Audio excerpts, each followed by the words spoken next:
Hello, and welcome to an introduction to the octagram, a test for identifying and measuring a candidate's work and leadership styles. The octagram graphic is something psychologists call a circumplex.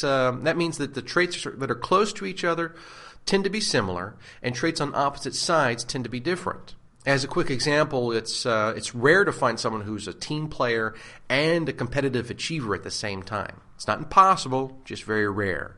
So keep that in mind as we dig into these traits in more detail and learn about how they relate to each other. Let's start off with the pioneer.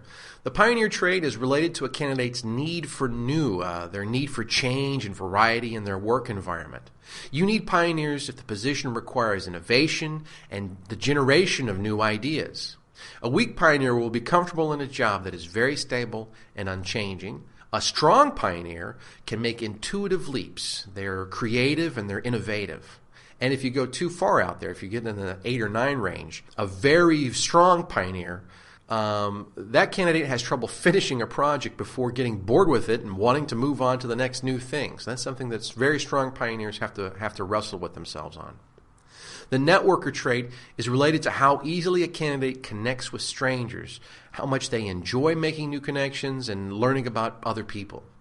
A candidate with a low networker score has to overcome some internal resistance to reach out to strangers or people outside the team. A strong networker is enthusiastic and engaging, and they're the center of attention. They need to be in an environment that requires a lot of contact with new people in social situations.